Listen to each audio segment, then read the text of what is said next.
지난주에 했는 걸 복습을 하고요. 오늘 진도 나가겠습니다. 지난주에 했는 게 입지론부터죠. 자, 입지론은 한 문제에서 두 문제 정도 출제된다 그랬어요. 농공상 했어요. 농공상. 농업 입지론은 뭐 별로 출제 안 되고요. 공업 입지론은 10분의 2 정도, 상업 입지론은 한 문제에서 두 문제. 공업 입지에서는 이제 배부의 최소 비용 이론이라 그랬어요. 사람 이름은 중요한 게 아니고요. 최소 비용 이론, 요걸 이제 측하는 거죠. 비용이 가장 적게 드는 곳에 공장을 지으라는 얘기죠. 책 안 펼쳐셔도 돼요. 그냥 감상하시면 돼요, 감상. 뭐 별로 즐거운 건 아니지만 비용이 가장 적게 드는 곳에 공장을 지으라 그랬잖아요. 이제 공장이라는 게 제품을 제조해서 판매를 하는 거지 않습니까? 거기에 이제 비용이 발생하는데 그 비용이 제일 적게 드는 곳에 공장을 짓는데 비용 중에서 가장 강조한 비용이 바로 수송비라 그랬어요. 수송비, 임금, 집정력 이런 것들이죠. 근데 수송비와 임금은 이제 가능한 한 작을수록 좋잖아요. 이 집정력은 높을수록 좋고요.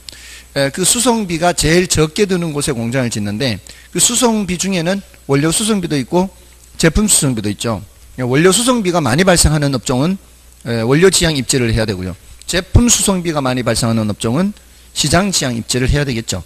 그리고 원료 수송비나 제품 수송비나 별 차이가 없고 또는 수송비 비중 자체가 크지 않은 그런 공장의 경우에는 입지 자유형의 형태를 띱니다. 요거를 원료지수로 표현을 했어요. 원료지수가 1보다 크면 원료가 많이 나가니까 원료지향, 원료지수 1보다 작으면 시장지향, 원료지수가 1이면 입지자유형 이렇게. 자, 이거는 이제 수송비 관점에서 본 것이고요. 수송비가 좀 늘어나더라도 임금을 많이 줄일 수 있다면 그것이 최적 입지가 될 수 있죠. 그럴 때는 이제 노동지향 입지를 하게 되고요. 그리고 집적지향 입지 이런 여러 가지 유형이 있었습니다. 다음에 이제 상업입지론에서는 크리스탈러의 중심지 이론 했어요. 이 중심지 이론은 중심지 성립 조건이라는 주제가 있었어요. 중심지가 성립하기 위해서는 최소 요구치보다 재화의 도달 범위가 더 커야 된다 그랬고요. 또 중심지 형성 과정은 평평한 곳에 산도 없고 강도 없고 교통수단도 똑같고 이 기호와 소득 수준이 똑같은 사람이 분포되어 있을 때 가장 이상적인 형태의 상권 형태는 정육각형이 된다 그랬죠. 근데 이제 원형으로 되는 것은 이제 단일 중심지의 경우에는 원형으로 커져가고요. 다수 중심지의 경우에는 정육각형이 된다 그랬어요. 그게 이제 중심지 형성 과정이고요. 그다음에 중심지의 계층성, 뭐 피라미드 구조, 저차 중심지, 중차 중심지, 고차 중심지 뭐 이런 게 있고요. 그다음에 중력 모형이라고 표현을 하기도 해요. 레일리의 소매 인력 법칙 이후로 컨버스의 분기점 모형이나 또는 허프까지죠. 레일리와 허프는 이름을 좀 기억하시라 그랬죠. 레일리에서 허프까지 이르는 이 이론들은 뉴턴의 만유 인력 법칙을 응용을 했기 때문에 중력 모형이다 이렇게 얘기를 해요. 이것은 이제 상거래 흡인력이 거리의 제곱에는 반비례하고 크기에는 비례한다 요거죠. 이게 이제 뉴턴의 만유 인력 법칙 공식과 같다 그랬죠. 자, 이게 이 중심의 크기가 다른 두 중심지가 있을 때 상권의 경계는 어디 가까이 있다? 작은 도시 가까이 있다 이렇게 된다 그랬죠. 그리고 그 경계를 구하는 문제도 계산을 했었죠. 몇 대 몇을 찾아서 그 몇 대 몇을 먼저 찾은 후에 제곱했는 것이 몇 대 몇이 되도록 그렇게 해서 숫자 계산하는 것도 있습니다. 그리고 레일리와 허프의 비교도 했죠. 레일리라는 사람에서 허프라는 사람, 이 사람은 이제 거시적인 분석이었고 이 사람은 미시적인 분석을 했고요. 이 사람은 두 중심지 사이에서만 봤지만 이 사람은 다수 중심지에도 적용을 했어요. 레일리는 이 두 중심지 사이에 장애 요인이 있다 없다? 장애 요인이 없다라고 가정을 했지만 허프는 장애 요인이 있다라고 해서 마찰 계수라는 표현을 쓴다 그랬죠. 그 마찰 계수라는 것은 거리의 제곱의 반비례하고 크기에 비례한다 할 때 요게 마찰 계수 요게 이 제곱이라고 되어 있는 거. 근데 요 마찰 계수가 레일리는 항상 2로 고정되어 있단 말이에요. 레일리는 항상 2로 고정되어 있는데 허프는 이 숫자가 3이 되거나 4가 되는 다른 숫자가 될 수가 있는 거죠. 이 숫자가 커진다는 게 뭐예요? 마찰이 커진다는 거예요. 마찰이 커지면은 당기는 힘은 더 작아지겠죠. 분모가 커져버리면 당기는 힘이 작아져요. 그래서 이게 달라질 수 있는데 우리 시험에는 다행히 근데 한 번도 다른 숫자가 출제된 적이 없어요. 항상 2로 출제됐어요. 여기서도 2로만 출제됐어요. 그러니까 레일리의 소멸력 법칙 공식과 똑같이 그냥 작업을 해서 풀었죠. 혹시라도 모르니까 이제 문제를 풀 때는 허프의 확률 모형에서는 마찰계수가 2 아닌 다른 숫자가 오지는 않을까 이제 조심은 해야 돼요. 1이 되거나 또는 3이 되거나 다른 숫자가 되어버리면은 이게 계산을 이걸 바꿔서 내야 되니까 이렇게 하거나 여기 뭐 이렇게 하거나 이렇게 해야 되니까 아시겠죠? 자, 아무튼 그리고 레일리는 결정론적 관점이고 허프는 확률론적 관점에서 본다 그랬죠. 자, 이런 내용들이 있었고요. 다음에 집집국산 전선편 했죠. 집집국산 전선편, 집심성 점포, 집재성 점포, 국부적 집중성 점포, 산재성 점포, 그 다음에 전선편, 전문품점, 선매품점, 그 다음에 편의품점, 이렇게. 맞나요? 그 다음에 이제 지대론으로 넘어가서요. 지대론에서는 이제 농경지 지대론을 위주로 하시고, 거기에다가 입찰지대, 도시지대인 입찰지대를 추가하는 거죠.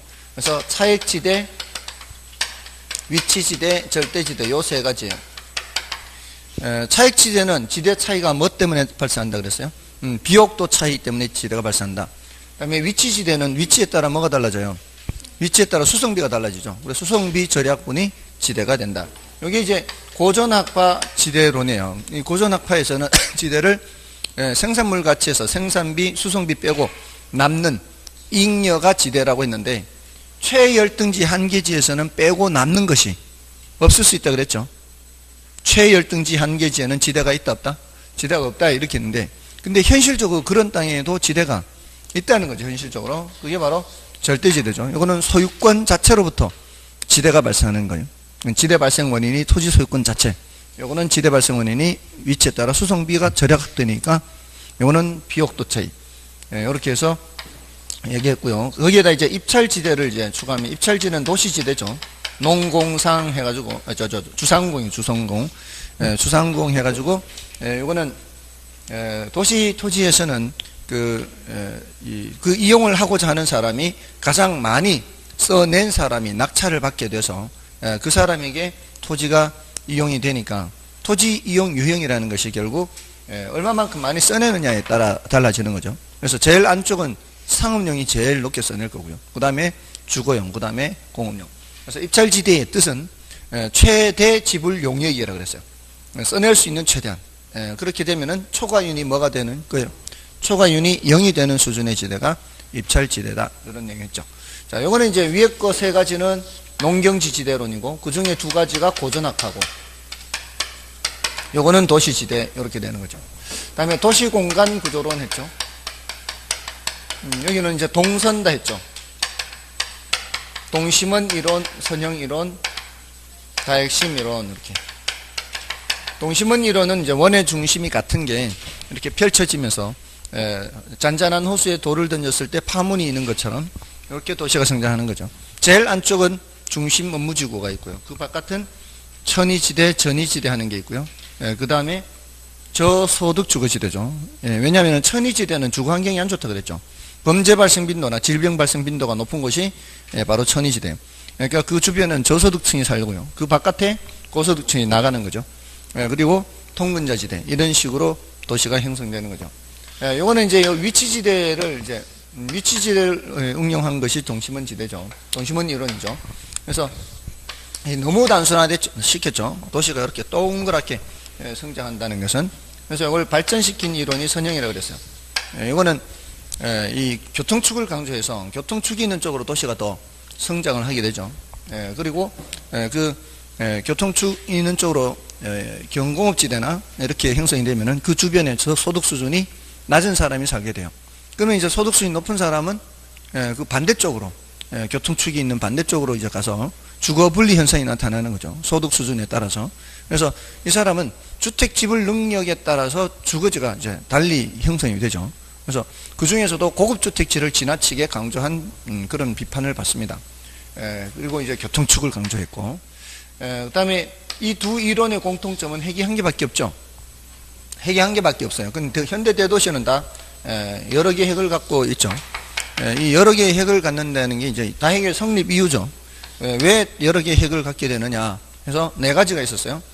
동종업종의 집적이익, 이종업종의 분산지향성, 동종, 이종 이렇게. 그다음에 특정 위치나 시설이 필요로 한 경우 그 주변에 핵을 만들고요.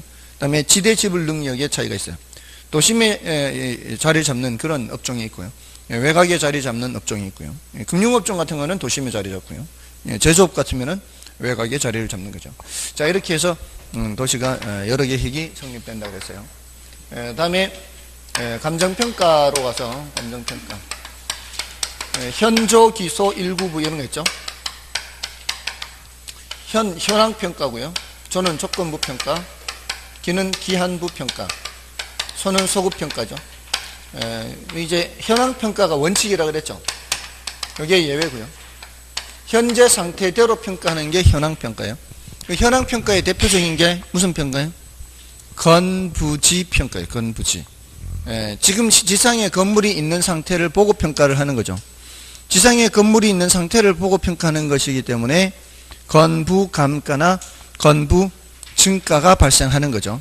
그 건부감가는 지상에 건물이 있기 때문에 이 토지 가치가 낮이 가격보다 낮은 걸 말하는 거고요. 건부증가는 예외적으로 지상에 건물이 있기 때문에 낮은 상태의 가격보다 더 올라가는 걸 말하는 거죠. 그러니까 이게 지상의 건물 때문에 그렇게 나타나는 현상이잖아요. 그러니까 건물이 있는 상태를 보는 것이기 때문에 무슨 평가? 현황평가예요. 그게 건부지평가예요. 근데 이게 현황평가가 원칙이긴 해도 일시적 이용이거나 불법적 이용이면은 그거는 제외입니다. 일시적 이용이거나 불법적 이용까지 현황평가를 하는 것은 아니에요. 그건 제외하고요. 다음에 조건부 평가는 어떤 조건이 성취될 것을 전제로 하는 평가죠. 나지상정 평가라 그랬어요. 지금 현재 나지가 아님에도 불구하고 나지를 상상해서 평가하는 거다. 그 다음에 기한부 평가, 소급 평가는 모두 예외라 그랬어요. 과거 일정 시점이 기준 시점이면 소급 평가, 미래 일정 시점이 기준 시점이면 기한부 평가가 되는 거죠. 이것은 기준 시점에 대한 예외입니다. 기준 시점은 뜻이 감정평가의 기준이 되는 날짜 이렇게 되는데 그 원칙이 되는 날짜는 언제라고 그랬죠? 가격조사 완료일이요. 중요하다 그랬죠. 이거는 여기 이제 현저기소 다음에 1구부에 1구부 이거는 이제 원칙은 개별평가죠. 원칙은 개별평가란 얘기는 개별 물건마다 하는 거예요. 개별 물건마다. 그러니까 물건이 한 개면은 한 번 평가하고 물건이 두 개면 두 번 평가하고 물건이 세 개면 세 번 평가하는 거죠. 근데 일체로 거래되거나 용도상 불가분의 관계에 있을 때에는 한 번만 하고 말 수도 있다는 거예요. 그게 일괄평가죠. 키워드가 일체로 거래 또는 용도상 불가분의 관계 이게 키워드예요. 키워드를 반드시 알아둬야 되는 이유는 키워드를 빼면은 문장을 만들기가 곤란해요. 그러니까 이 문제를 낼 때는 그 문장으로 문제를 내야 되는데 키워드를 빼면은 문장을 만들 수가 없어요. 그러니까 그 길목을 잡는 거하고 똑같은 거예요. 키워드를 안다는 것은 사냥을 할 때 동물들이 다니는 그 길목을 지키고 있는 겁니다. 그래서 왜 예전에 그 시골에 요새 그러면 안 되죠. 그 시골에 이제 토끼 같은 거 잡을 때 이 덫을 놓잖아요. 이렇게 목줄 재는 거 이렇게 뭐라 그러죠 그걸? 예? 올무 그죠? 올무라 그러죠. 이렇게 동물들은 뒤로 빼는 걸 잘 못하잖아요. 무조건 앞으로만 나가려고 하는 것 때문에 가면 갈수록 자꾸 쬐죠. 이렇게 해서 집어넣어버리면 목은 머리는 들어가는데 몸집은 못 빠져나가니까 일단 들어가 버리면은 빠져나올 수가 없습니다. 목이 쫄락쫄락하니까. 그런데 그 다니는 길목에다 이렇게 해놔야 되잖아요. 근데 그 사냥을 잘하는 사람들은 기가 막히게 그걸 잘 알아요. 그러니까 우리가 가면은 그냥 다 같은 산인데 산에 이렇게 나무가 자라는데 거기 이제 그렇게 다니는 길목에다가 올무를 넣는 거죠. 아무튼 그 키워드라는 게 바로 그 길목을 잡는다 이렇게 생각하시면 돼요. 그래서 구분평가는 뭐가 키워드예요? 이거는 가치를 달리해요. 가치를 달리 하는 경우. 그러니까 하나의 물건이라도 이쪽 부분과 저쪽 부분이 가치가 다를 경우에는 한 개의 물건이지만 평가를 둘 이상을 할 수 있다는 얘기죠. 이건 가치를 달리하는 경우. 부분 평가는 뭔가 하면은 일단 이게 키워드가 좀 길어요. 이거는 긴데 이거는 부분만 평가한다 이러면은 이제 알 수 있어요. 부분만 개념 구분을 하는 거니까 이거는 그렇게 기억하는 게 얘하고 구별하는 거예요. 부분만 하는 거니까 일체로 이용되고 있는 물건의 일부분만 평가하는 거죠. 나머지는 평가를 안 하는 거예요. 그러니까 원칙적으로는 일체로 이용되는 물건의 일부만 평가하는 것은 허용되지 않아요. 근데 원칙적으로 안 되는데 이거는 어떤 경우에 인정되는가 하면은 사실 키워드는 평가의 특수한 목적이나 합리적 조건이에요. 이게 좀 길죠. 특수한 목적이나 합리적 조건. 이 가치를 달리 이거는 한마디로 끝나는데 특수한 목적이나 합리적 조건이 수반되는 경우는 뭐만 할 수 있다? 부분만 할 수 있다. 이렇게요. 다음 이제 가치와 가격 구별하는 게 있었어요. 가치라고 하는 것을 화폐로 표시한 게 가격이죠. 화폐로 표시한 게 가격이에요. 그러니까 눈에 띄지 않는 추상적인 것을 뭐를 덮어 씌워서 눈에 띄게 하는 게 바로 가격이죠. 이게 구체적인 거죠. 이거는 추상적이고, 추상적인 건 어떤 눈에 띄지 않는 거를 어떻게 눈에 보이게 한다는 그런 의미. 물론 이제 정말 눈에 보여서 보이는 게 아니라 좀 이렇게 느낌이 좀 올 수 있도록 그렇게 표시를 하는 거죠. 그 다음에 여기에 주관적 성격이 강하면 이거는 객관적 성격이 강하고요. 이거는 장래 기대되는 편익의 현재값 이렇게 얘기를 하면 이거는 과거값 이렇게 구별을 하고요. 이건 일정 시점에 여러 가지가 있다 그랬죠. 여러 가지. 이거는 오직 하나가 있고요. 가치는 가격 플러스 마이너스 오차라고 그랬어요. 가치는 가격 플러스 마이너스 오차. 근데 이 오차는 단기적으로 나타나는 것이고 장기적으로는 일치한다 이렇게 했고요. 여기에 가치 가격 구별하는 거고요. 그 다음에 가치 시장가치 개념 했나요? 시장가치? 시장가치가 뭐예요? 물은 뭐라고 그랬어요? 시장가치가 뭐예요? 하면 통충정신 했나요? 통충정신 했어요? 했네요. 그러면 시장가치 뜻 정도는 알아두시라 그랬어요. 시장가치가 뭐예요? 그러면은 통충정신, 통상적인 시장에서 충분한 기간 동안 거래를 위하여 공개된 후 정신, 대상 물건의 내용에 대하여 정통한 당사자 사이에서 신중하고 자발적인 거래가 있을 경우 성립될 가능성이 가장 높다고 인정되는 대상 물건의 가액이 시장가치죠. 왜냐하면 그 네 가지를 알면은 그 네 가지 키워드 가지고 말을 엮어버리면 문장이 다 나오게 돼 있어요. 통상적인 시장에서 충분한 기간 동안 거래를 위하여 공개된 후 대상 물건의 내용에 정통한 당사자 사이에서 신중하고 자발적인 거래가 있을 경우 성립될 가능성이 가장 높다고 인정되는 대상 물건의 가액이 시장가치랑 그 정도 알아두시고요. 시장가치 통충정신. 근데요, 통충정신 그렇게만 알고 있어도요, 문장에 만약에 시험에 나오잖아요. 그러면 그 표현을 빼고 출제할 수 있을까요? 통상적인 시장, 충분한 기간, 정통한 당사자, 신중화 자발적인 이 표현을 빼고 출제할 수 있을까요? 못합니다. 그 표현을 빼고 못해요. 그러니까 그 가장 핵심되는 표현만 그렇게 기억하는 겁니다. 다음에 가치 형성 요인, 가치 발생 요인 했죠. 누가 누구한테 영향 미친다고요? 형이 동생한테 영향 미친다 그랬죠. 형 이름이 뭐고요? 일찍이고요. 동생 이름은 효상유 했죠. 효용성, 상대적 효성, 유효성 또는 유용성이라고도 했고요. 이전성을 추가로 두는 사람도 있다고 그랬어요. 효용성이나 상대적 희소성, 유효수요 어느 하나만 있어도 된다 그랬어요? 다 있어야 된다 그랬어요? 다 있어야 된다 그랬죠. 어느 하나만 있어서는 안 되고요. 다 있어야 가치가 발생한다. 이렇게. 자, 이거 가치 형성 요인, 발생 요인. 그 다음에 가격 재원칙 했죠. 가격의 모든 원칙이랬어요. 모든 원칙. 이거는 부동산 가격이 어떻게 형성되는지 그 원리를 알게 되면은 감정평가를 적절히 할 수 있지 않냐. 그래서 감정평가사들이 지켜야 되는 지침이에요. 지침. 감정평가사들한테 주는 지침. 이렇게 평가해라 하는 지침. 자, 근데 그 중에서 가장 중심이 되는 게 최유효 이용 원칙이었고요. 최유효 이용 원칙은 부동산의 가치라는 것은 최유효 이용 상태를 표준으로 해서 형성된다는 거예요.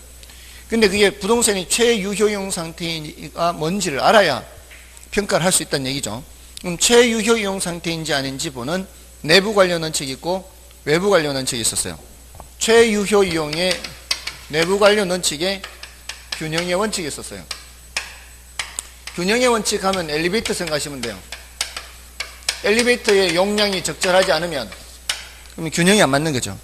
그러면 투입된 비용만큼의 가치가 안 나가겠죠. 이럴 때 무슨 감가?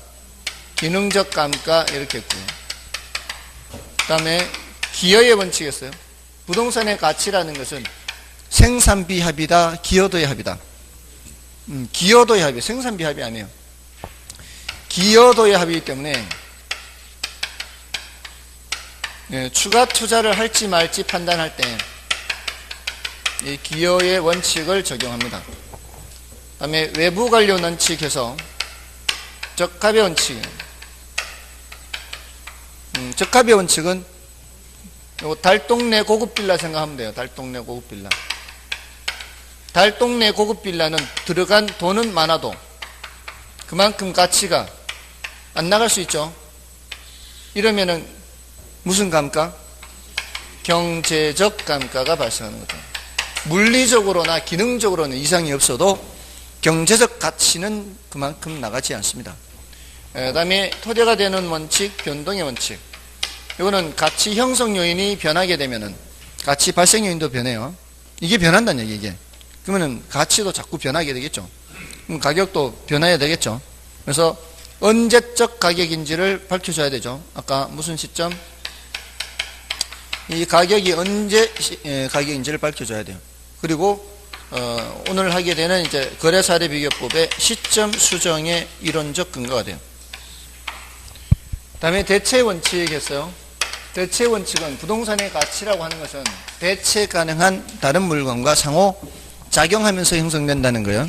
그러니까 이런 물건의 가치를 평가하기 위해서는 이 물건하고 대체 가능한 다른 물건이 얼마에 거래됐는지 확인하면 된다는 거죠. 됐나요? 그게 이제 대체 원칙이에요. 됐죠? 자, 그래서 3방식, 감정평가 3방식 모두 적용되는 게 대체 원칙이에요. 특히 그 중에서도 비교 방식이에요. 비교 방식은 대체 원칙 자체라고 보면 돼요. 이 물건을 평가하기 위해서 이거하고 비슷한 다른 물건이 거래된 사례를 비교하는 게 비교 방식이에요. 그럴 때는 대체 가능한 다른 물건하고 비교를 해야 되는 거죠. 자, 이렇게 했고요. 자, 오늘은 이제 지역 분석, 개별 분석인가요? 혹시 보시다가 오탈자 같은 거 이런 게 발견되면 좀 알려주시면 고맙겠습니다. 아시겠죠? 정말 제가 봤을 때는 잘 안 보이는 것들이 있어요. 제가 봤을 때는 잘 안 보이는데 여러분들이 보면 또 잘 보여요. 그런 게 있어서 누가 질문을 해 오셨는데 제가 보니까 잘못됐어요. 어디서 잘못됐지?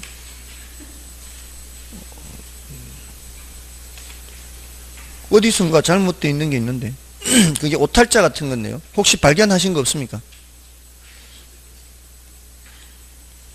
잊어먹었어요? 저걸 해야 되겠네요. 소정의 상품을 드린다. 소정의 상품을 드린다. 저기 있네요. 147쪽에.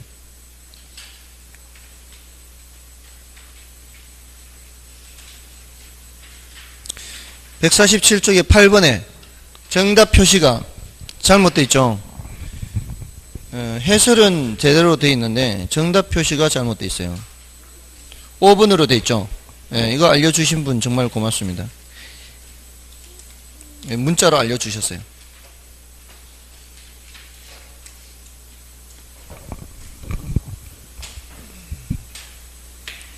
아직 이 문제를 별로 안 풀어봤다는 뜻이겠죠.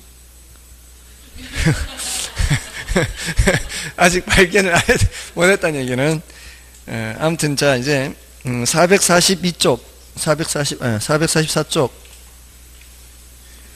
지역 분석 개별 분석 보겠습니다.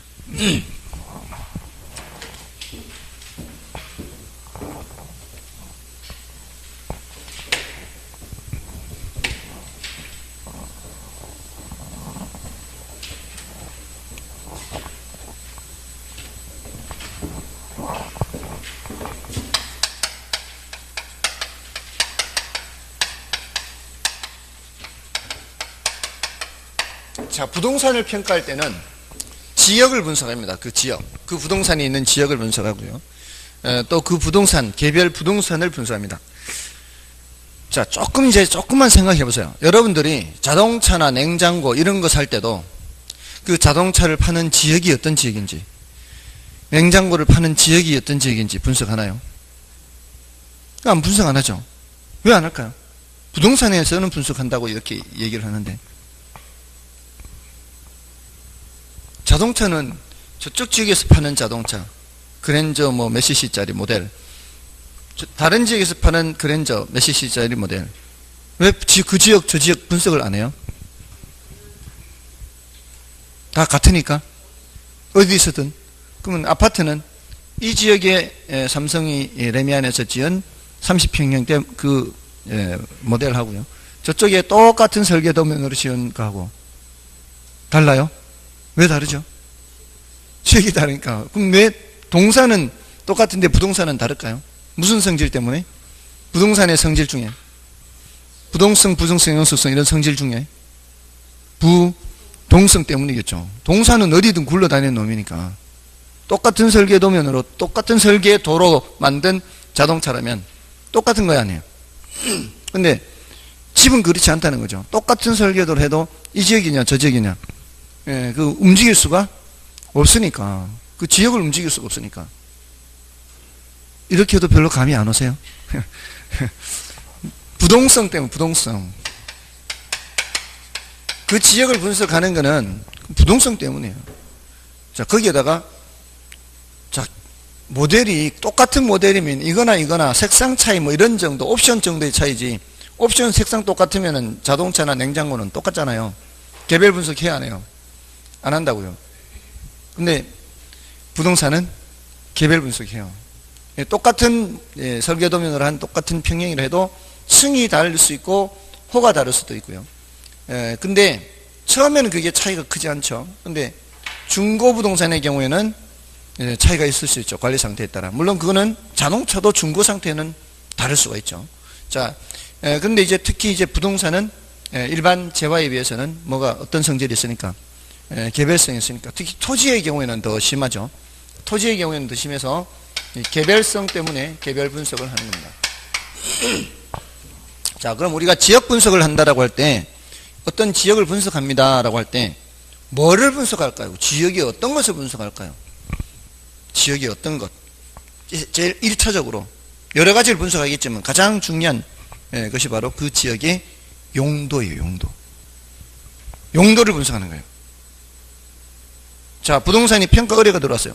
어떤 점포가 의뢰가 들어왔어요. 그럼 그 부동산이 속해 있는 그 지역이 있을 거 아니에요.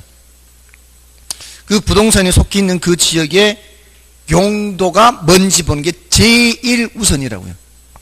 그럼 용도가 뭐겠어요? 주, 상, 공, 농 뭐 이런 식이죠. 주거적이냐, 상업적이냐, 공업적이냐, 농업적이냐, 농지적이냐 뭐 이렇게 됐나요? 또는 뭐 녹지적이라 할 수도 있고요. 아시겠습니까? 그 지역의 용도를 파악하는 게 제일 우선이다 이 말이에요.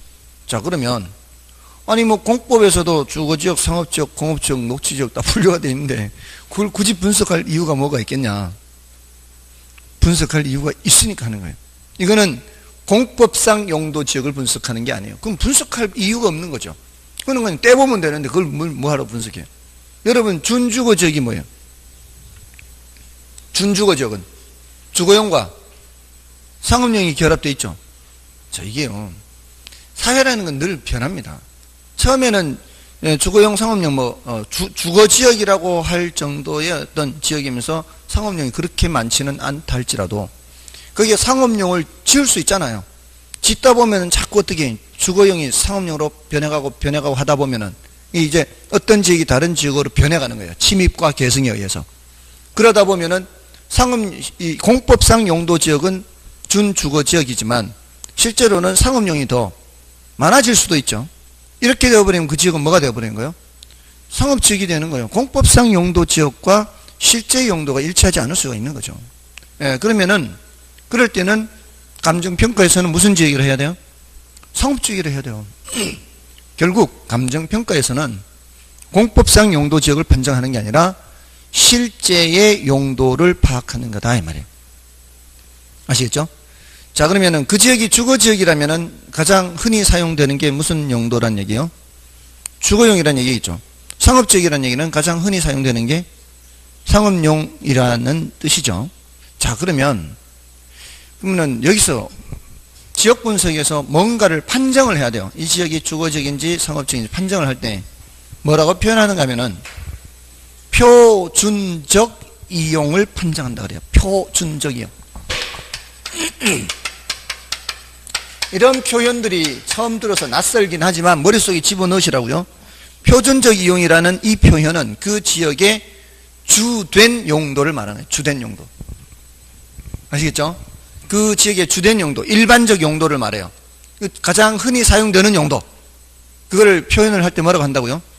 표준적 이용이요. 표준적 이용이 저층 위주의 상업용이다.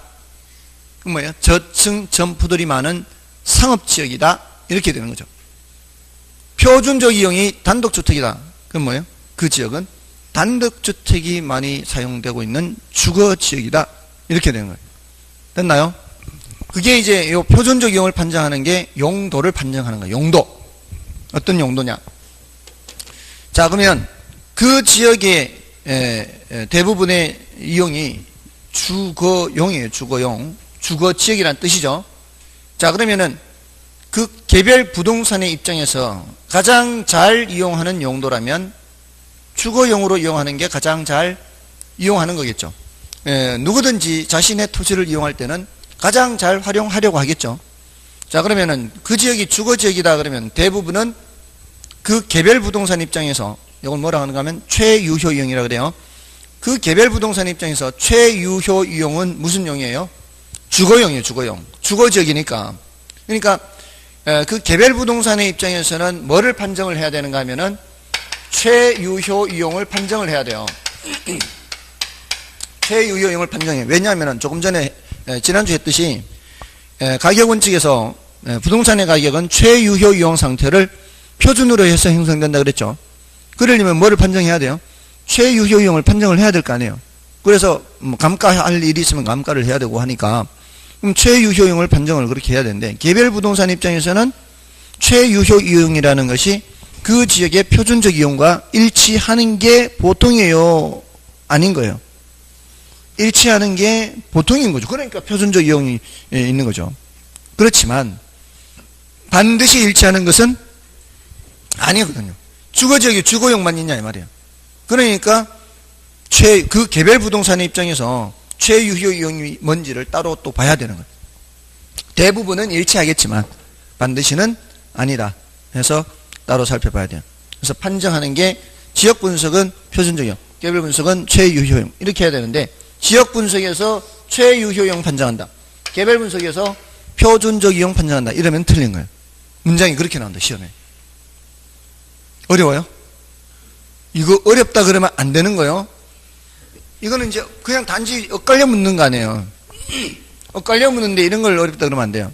근데 조심해야 되는 게 있어요. 사람들이 이제 나중되면은 속도가 빨라지니까 이게 딱딱딱 이제 머릿속에 입력이 다 돼 있는 거예요. 지역 분석 편전이요. 또 막 거의 막 암기 수준이에요. 지표 막 이렇게 개체 뭐 이렇게 이렇게 암기하고 있는 수준에서는 지역 분석하는데 팅 이렇게 나와요. 틀렸네. 근데 조심해야 돼요. 지역 분석은 최유효 이용의 판정 방향을 제시한다 그래요. 방향을 제시하는, 이거 판정하는데 방향을 제시하는 거는 맞아요. 뭔지 이제 아시겠죠? 조심해야 된다고, 그게. 예, 이런 식으로밖에 어렵게 낼 수가 없어요. 더 이상 어렵게 낼 수가 없어요, 여기서는. 여기서 나오면은 아주 간단하게 출제된다, 이 말이에요. 아시겠죠?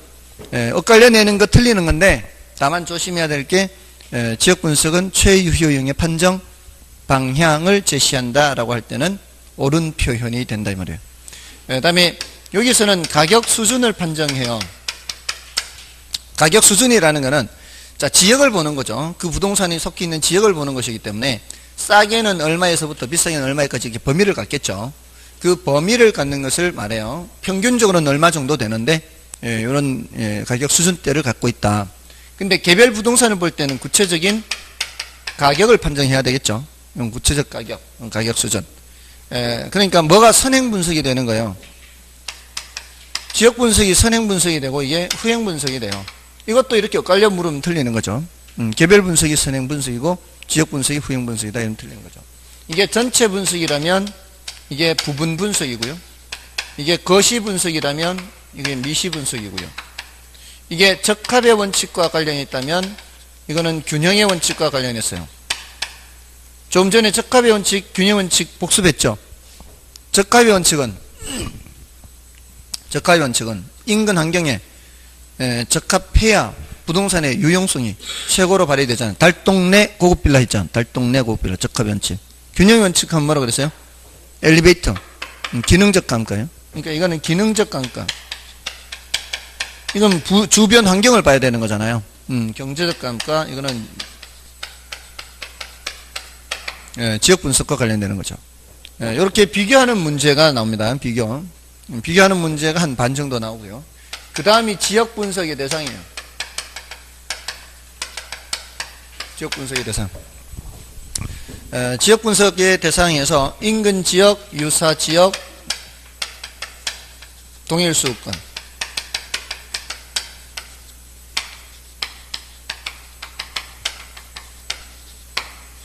인근 지역, 유사 지역, 동일. 일단 얘네들의 뜻을 이제 알아둬야 되겠죠. 여기에 대해서 질문하는데, 이 뜻을 묻는 문제가 좀 있고요. 그 내용을 묻는 문제가 좀 있는데, 대체로 여기까지가 이제 3방식 앞부분이거든요. 여기까지가 대체로 난이도가 높지 않습니다. 용어가 조금 낯선 거는 있어도, 지난주에 했던 가격 재원칙, 그게 제일 그래도 어려운 부분이에요. 이 여러 가지 주제 중에서. 근데 그 중에서 제가 5가지 뽑아드렸잖아요. 균형의 원칙, 기여의 원칙, 적합의 원칙, 변동의 원칙, 대체 원칙. 아까 복습했잖아요. 그 5가지만 뽑더라도 웬만큼은 커버가 되거든요. 그럼 학습 분량을 많이 줄여서 어느 정도는 커버가 돼요. 그래서 요 앞부분까지는 일단 용어의 뜻 정도까지는 이렇게 좀 알아두시면은 점수를 좀 얻을 수가 있습니다. 다음에 이제 뒤로 가면은 감정평가 3방식, 오늘 이제 남은 시간 동안에 할 내용들은 그게 이 용어 자체가 굉장히 낯설어요. 그러니까 반복해서 자꾸 용어를 익숙하게 하도록 해야 돼요. 용어 자체를 묻는 문제도 많습니다. 이게 감정평가 3방식에도 단순한 용어를 묻거나 이런 것들은 여러분들이 좀 해 주셔야 돼요. 그러니까 용어의 뜻을 묻는데 그걸 틀린다. 이거는 정말 공부를 안 한 거예요. 그냥 단지 용어만 묻는데. 그러니까 인근 지역이 뭐냐 이렇게 묻는단 말이에요. 유사 지역이 뭐냐 이렇게 묻는단 말이에요. 그럼 인근 지역이 뭐냐? 인근 지역은 대상 부동산이 속한 지역이에요. 대상 부동산이 속해 있는 지역이 인근 지역이에요. 그래서 요 대상 부동산과 요 안에 있는 다른 부동산들은 지역 요인이 같아요, 달라요? 지역 요인이 같아요. 요 안에 있는 다른 부동산들은. 다른 부동산이 있을 거 아니에요. 다른 부동산들이. 대상 부동산 말고도 다른 부동산이 있을 거 아니에요. 그런 것들이 지역 요인이 어떻다? 똑같다, 이 말이에요. 됐나요? 같은 지역이니까. 자, 근데 유사 지역은 대상 부동산이 속해 있지 않습니다. 속해 있지 않고요. 인근 지역과 지역 특성이 유사한 지역이에요. 비슷한 지역. 여기가 단독주택 위주의 주거지역이다. 그럼 여기도 뭐가 돼야 돼요? 단독주택 위주의 주거지역이 돼야 돼요. 됐나요? 그런 뜻이에요. 뭐 어렵나 이게? 우리 시험이 이렇게 물어요. 유사지역이란 대상부동산이 속한 지역으로서 이러면 틀린다 이 말이에요. 그런 식으로 묻는데 이걸 틀리면 말이 안 된다고요. 단지 이제 단어가 났으니까 지금 어려운 것 같이 보여도 익숙해지면은 어렵지 않다 이 말이에요. 그럼 유사지역이 여기 있을 수도 있고요. 여기 있을 수도 있겠죠. 여기 있을 수도 있고요. 유사지역이 가깝다고 해서 유사지역이고 멀리 있다고 해서 유사지역이 아니고 이거 아니에요. 가까이 있을 수도 있고 멀리 있을 수도 있어요. 자, 그러면 유사지역은 거리 원근을 따지는 개념이다. 그렇지 않다. 그렇지 않다는 거예요. 거리 원근을 따지지는 않습니다만은 너무 멀면 어떻게 해요? 너무 멀면은 이거 아니면 다른 거 이렇게 대체할 수 있나요? 너무 멀면 대체할 수가 없죠. 그러니까 어느 정도의 범위 안에는 있어야 돼요. 그걸 묶어주는 개념이 동일 수급권이에요. 이렇게 묶어주는 거죠. 너무 멀면은 안 된다 이 말이에요. 자, 그래서 사실 이게 처음 공부하는 사람들은 이렇게 같이 세 개를 써놓으니까 병렬식으로 이렇게 써놓으면 얘하고 얘하고 얘가 급이 같다라고 생각을 해요. 그죠? 근데 급이 같은 게 아니고 유사지역과 인근지역은 어디에 들어가는 거예요? 동일수권 안에 들어가는 개념이에요. 아시겠죠? 들어가는 개념이에요. 동일수권이 더 넓은 지역 범위니까 요 속에 들어가는 개념이에요.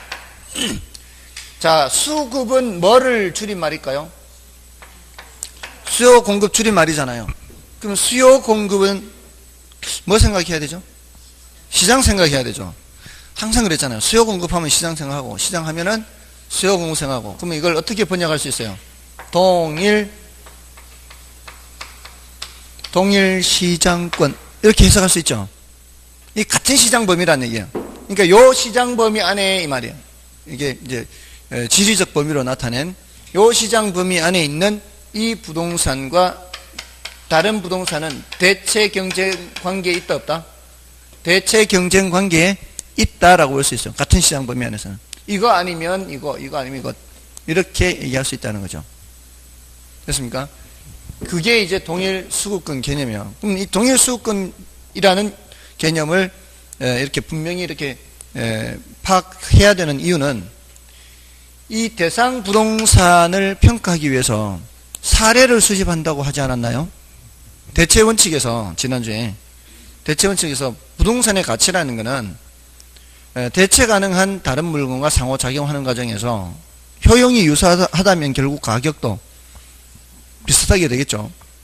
그럼 사례를 선택할 때는 대상 부동산하고 비슷한 다른 사례를 선택해야 되겠죠. 그럼 사례가 얘를 평가하기 위해서 비슷한 사례가 여기 안에 같은 지역 안에 있으면 그러면 더 좋아요. 왜냐하면 지역이 같으니까 가능한 한 같은 사례 같거나 유사한 사례가 좋거든요. 가능한 한. 근데 여기에 사례가 없다면은 인근 지역에 사례가 없다면 어디로 가야 돼요? 유사 지역으로 가야 될 거 아닙니까? 근데 너무 먼 곳까지 가면 안 될 거 아니에요. 그러려면은 뭐를 범위를 정해줘야 돼요. 이 동일 수급권 범위를 정해줘야죠. 그러니까 얘는 사례 수집 범위가 되는 거죠. 사례 수집 범위. 뭐가 사례 수집 범위가 되는 거예요? 동일 수급권이. 됐나요? 자, 요런 식으로 일단 인근 지역, 유사 지역, 동일 수급권 요 개념 위주로 받으시면 돼요. 됐죠? 자, 그래서 교재를 보실 때도 개념 위주로 보세요. 그래서 444쪽에 괄호 1번, 괄호 2번 이거는 이제 여러분이 봐주시고 지역 분석의 대상에서 인근 지역의 개념, 기억 위주로 보시고요. 이거는 남겨놓고요. 다음에 유사 지역도 뭐 위주로? 개념 위주로 봐주시고요. 동일 수급권도 뭐 위주로? 개념, 있죠, 의 위주로 봐주시면 되는 거예요. 됐죠? 그 다음에 개별 분석은 뭐 따로 제가 설명을 드리지 않아도 아까 이거 비교하는 정도로만 해도 충분하다고 볼 수 있습니다. 됐죠? 이 정도로 하고요. 그 표로도 돼 있죠. 지역 분석, 개별 분석 비교하는 건. 나머지 이제 인근 지역 생애 주기는 거는 10분의 0이거든요. 참고 박스는 10분의 0이니까. 그러니까 참고 박스에 넣어 넣는 것 중에는 뭐 조금 봐야 되는 것도 있긴 하지만 이렇게 대체로는 중요도가 낮은 것들이 많아요. 그래서 이거는 넘어가시고 좀 쉬고 이제 감정평가 3방식을 들어가도록 하겠습니다.